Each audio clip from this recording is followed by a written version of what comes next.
for 6 years, of which 3 were spent in COVID, Xi Jinping, the autocratic dictator of the People's Republic of China and the President of the United States of America, now under 2 terms, did not meet. When we last left it, right before COVID began, in fact, just the weeks before the revelation of what happened in Wuhan were put out to the world, there was a trade war between the then Trump administration and the Chinese that was escalating and escalating. Then, for the better part of the next several months, Xi Jinping did not leave the country. Even after COVID had ended in other parts of the world, he did not leave. But now, Joe Biden, towards the end of his presidency, facing an election, is going to be meeting with the Chinese president, and they'll be discussing, quote unquote, normalization of ties. What does that really mean? It's good to talk, but talk to what effect? The last meeting that happened at a high level in Alaska during the Trump administration didn't go off well. Has China been held to account for the millions of us who are dead because of COVID? Not really. The CIA and Joe Biden know exactly what happened, better than you and me. Is China being held to account for what is happening in East Turkestan? Is China going to be held to account for what they are doing on the Indo-Tibet border or in the Taiwan Straits? We don't know. So what does normalization mean? Let's open up that conversation. Joining us now on the broadcast is Pramit Pal Chaudhary, a senior journalist. I also have with us on the broadcast Ambassador Pradeep Kapoor, and Anshu Joshi is on the broadcast with us as well. Ambassador Kapoor, if I can quickly begin with you. So what's this about? They haven't met for 6 years. Now they're meeting. It's good to meet. It's always good to talk. That's always nice. But why? Why would a Joe Biden think this is a good thing to do towards the end of his presidency when China baiting, when a ban on TikTok, all these are the conversation points in the US right now? The state of relations between US and China currently is in a very bad shape.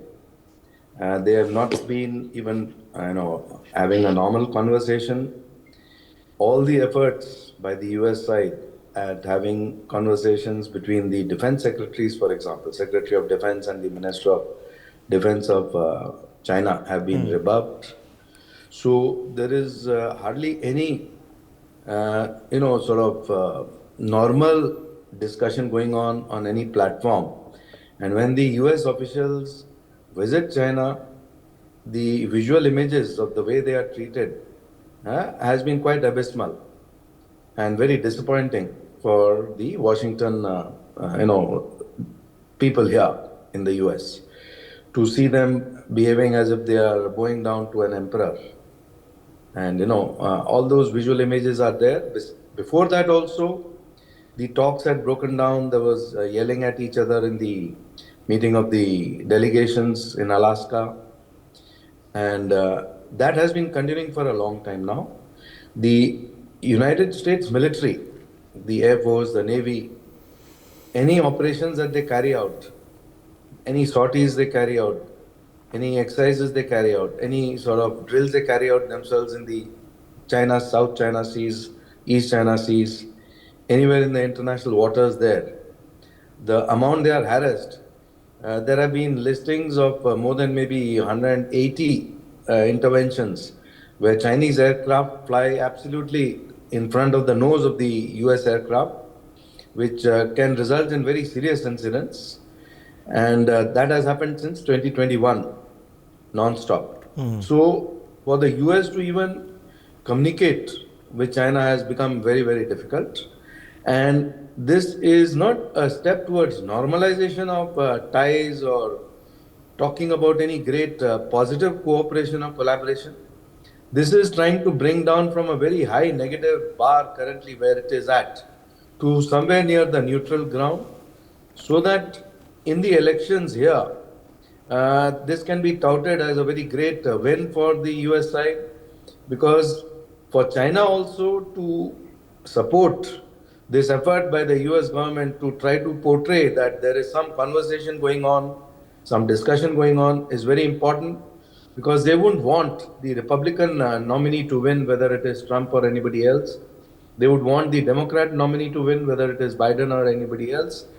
Because with the Democrat administration, it becomes a lot easier for them to contain, or to sort of disrupt the US and the entire process of US hegemony, Okay. and try to increase their own footprint all over the Okay, world. that's an interesting thought. So you are saying that Xi Jinping is more than happy to, of course, he has to agree to travel to the US and do this. He hasn't traveled very many places. In fact, he was notably absent from New Delhi just a few weeks ago. So he's had to agree to do it, and he's happy to bolster a democratic administration. But what is the democratic administration looking for? Pramit Wal Chaudhary, what would be the reason that Joe Biden would think that shaking hands with Xi is going to be beneficial to him? Because that's what he's thinking right now. Well, I think as the ambassador mentioned, the relationship between the US and China, who are obviously still the two most powerful nations in the world, is so negative that it is now becoming dangerous. One, I think for the Americans, it's been clear that a number of their allies in the Indo-Pacific, especially countries like South Korea and some of the Southeast Asian countries, are increasingly nervous about some of the near military clashes between the two sides. As the ambassador mentioned, in one case, a Chinese fighter came within 10 feet of an American military airplane. This is essentially no longer a question of harassment. That is a question of almost near collision, which automatically would have resulted in potential conflict or some sort of limited military escalation between the two sides. And the two sides are unable to cooperate on a number of global issues, on climate, counterterrorism, and so on, are actually being hampered by the inability of these two countries to even speak sensibly to each other. During the weather balloon or spy balloon incident in February, when the Americans tried to contact the Chinese to say what exactly is going on here, the defense ministry refused to even answer the phone. So for Biden, it's partly about, I have to show that at least I tried to be a responsible statesman with the Chinese, and I reassure my allies in the Western Pacific and to some degree business interests in the United States that America is prepared to take and do a little extra to work with the Chinese. Second, there are some issues, domestic issues, that he does need Chinese cooperation, and from what we're hearing is that exactly what the Chinese will offer. America, as you may know, is suffering from an opioid addiction wave across the country for the past two decades, which has damaged the working class of the United States and poor people. Almost all that fentanyl is produced in China, and the Chinese have refused to cooperate, even with the Drug Enforcement Agency, on providing any information whatsoever on this front. Okay. And I believe that is one of the offers that Xi will make to Biden, that I will cooperate with you. So I'll cut down on the fentanyl. Okay, so what's in it for Xi? Why would he come? I think Xi is partly about his domestic problems at home. His economy is not doing well. All this talk, you may remember even 3 years ago, everybody said, oh, China is going to overtake the United States economically. Barring a miracle, that is simply not going to happen. China reached about 65% of America's GDP a couple of years ago, and is now falling against America quite dramatically. There is huge economic problems at home, and China is actually facing a foreign investment issue. Foreign investment is fleeing the country. If you can see the number of companies. Almost every week, a new multinational corporation is shutting down and leaving China. Vanguard Capital, at one point, was one of the 3 largest foreign investors in the capital markets of China, just shut its office and said, we're never coming back again. Even for an economy the size of China, especially when its growth figures probably are now down to 1 or 2%, despite what it's claiming, this is starting to damage them. And they're actually going out of their way, wooing companies to come back or stay in China. And as America pulls out, Japanese firms are pulling out, Taiwanese firms are pulling out, Korean firms, Europeans are looking at their investments because America is still fundamentally the prime supporter, if you wish, of the security, that security arrangement. India, of course, is actually ahead of the United States in driving out Chinese investment out of our country. If you saw the latest figures, Chinese FDI into India turned negative for the first time in about 2 decades. Because of the barriers India is putting to Chinese investment. And then finally for Xi is the technology sanctions that America is putting out, despite the brave words by the Chinese. Chinese scientists, Chinese institutes of science, some of the businessmen are saying this is now crippling our ability to do things like AI, our ability to do quantum computing. We are nowhere close to being able to master the entire panoply of these technologies at the same time.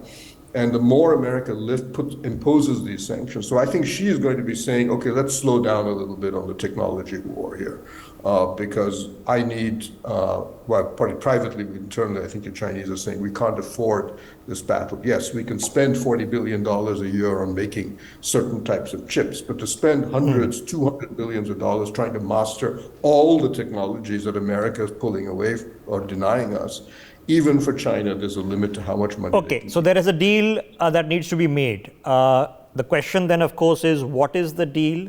Is this going to be a finger-wagging expedition, which is going to turn sour very, very rapidly because there are certain hinge points that you can't simply run away from? Or is it going to be a jovial handshaking one? And if so, does he really want a jovial handshaking one? That's an important conversation. Let me quickly address this with Anshu.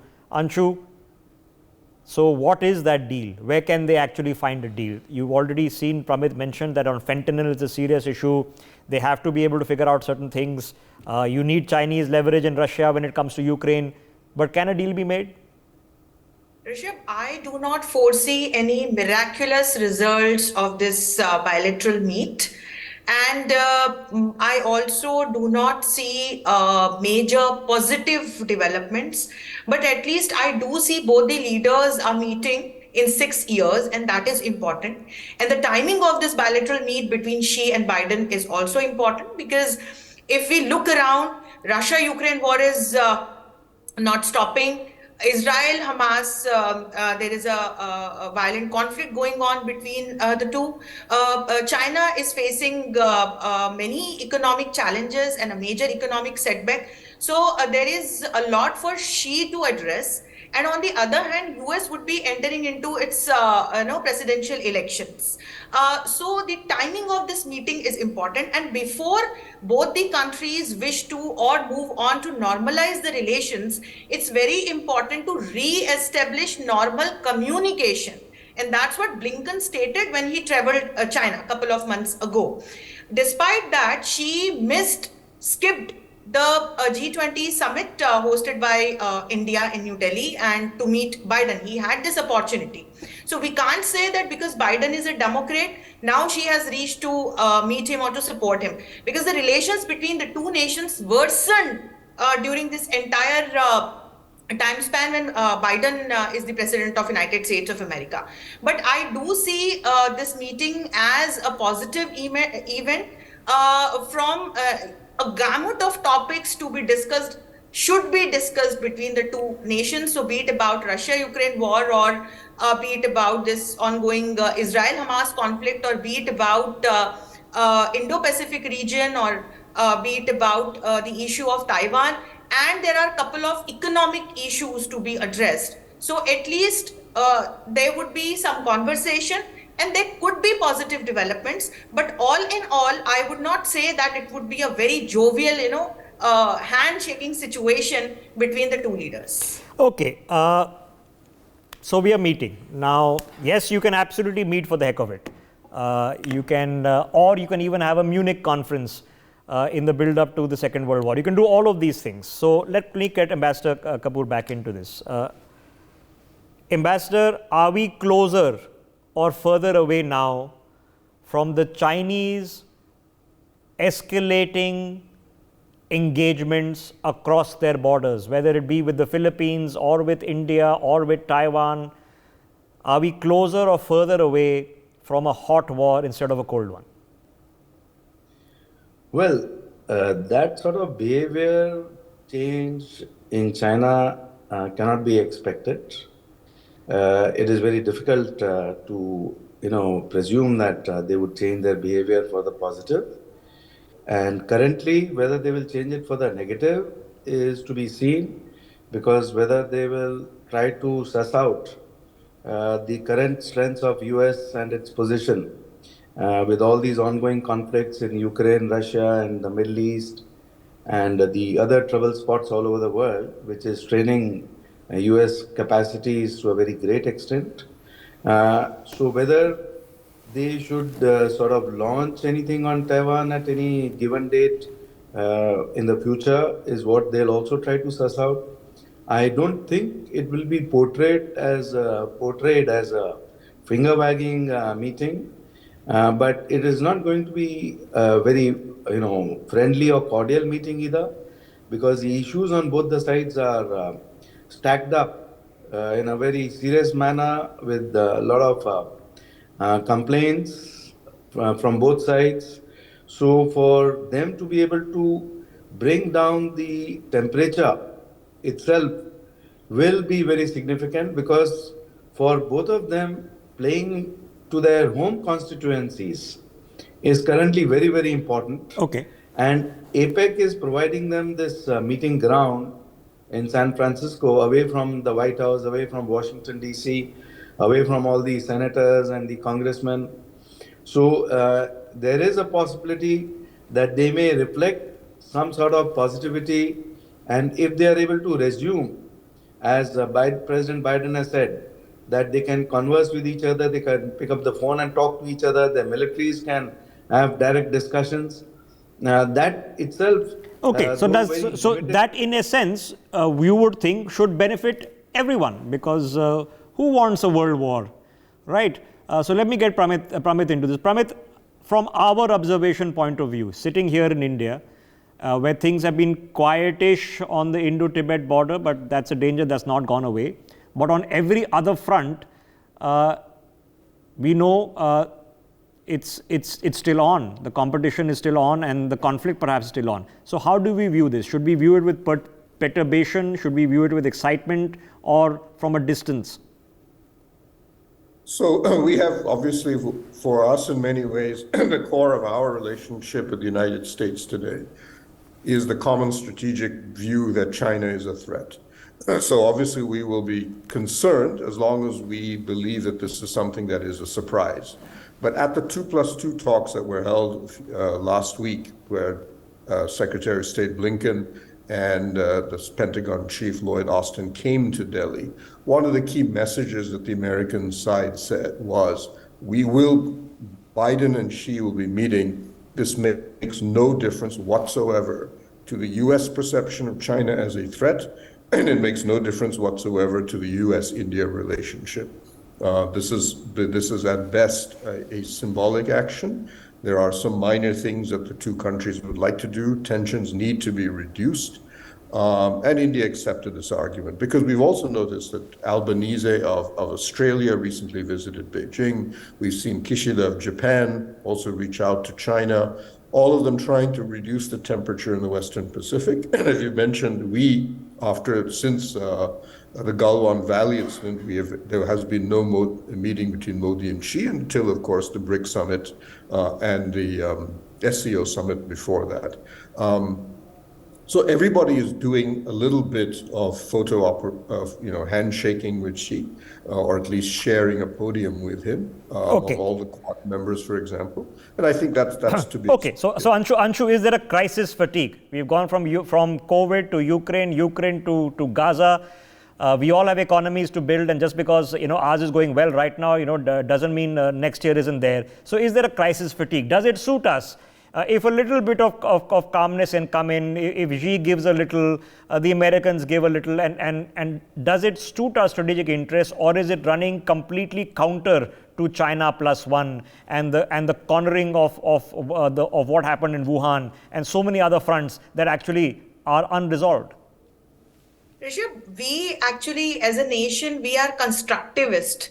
And we are talking about Vasudhaiva Kutumbakam when it comes to India. You look at China, it's an aggressor country. It's an offensive realist country. United States of America is a defensive realist country, but both the nations are realist nations. They have that, urge for power. They want that hegemonic power to rule the global world order. And that is why you always see a state of security dilemma between the two nations. That's not good for a country like India. But at the end of the day, what we are spreading as a message, at least the two leaders are meeting. And if they look at their citizens, if they look at their economic progress, if they look at the democratic values by and large, there could be positive results. Okay, well, I don't know what in China and America you can find in common as common cause, but you can still try. So now, Ambassador Kapoor, I'll leave the last thought with you. There is no doubt that the defining conflict of our time is the American and Chinese one. There is no doubt that matters have to come to a head at some point of time. There is also no doubt that with every year that passes, India becomes economically, militarily, diplomatically stronger. So we are in no rush for any confrontation either. We are not aggressive, nor are we trying to lay claim to certain parts of the South China Sea. So does it suit us? Are we actually fine with this, or should we be a little bit concerned? Well, I think to answer your question, this is a meeting, the outcomes of which will decide whether it is in our interest or not in our interest, because the way the Chinese are flooding the market with fentanyl, for example, it impacts India also very significantly. India is already suffering from a very serious drug problem. Now, fentanyl is a very, very different proposition altogether, because the other drugs which are organic, which are grown by plants, etc., like opium, are more easily controllable. Fentanyl is manufactured in the laboratory, so China can manufacture unlimited quantities and flood the US market and flood the Indian market and cripple the basic, entire. It's the number one cause of deaths in America right now, as you well know, sir. Absolutely. So if there is, for example, any discussion on fentanyl where it results in China agreeing, whether it follows through or not is a very big question mark. But at least for optics, if it agrees to lower the production of fentanyl, immediately it'll have a good impact. Okay. All right, Ambassador Kapoor, before I run short of time, does Xi Jinping also need some breathing space? Would it suit him also because he's got troubles back home? We know the purges that have happened. Okay, the defense minister, the foreign minister, the half of the tech giants, the real estate giants, he's also busy back home. Does it suit him just to calm things down, make a quick deal and live to fight another day?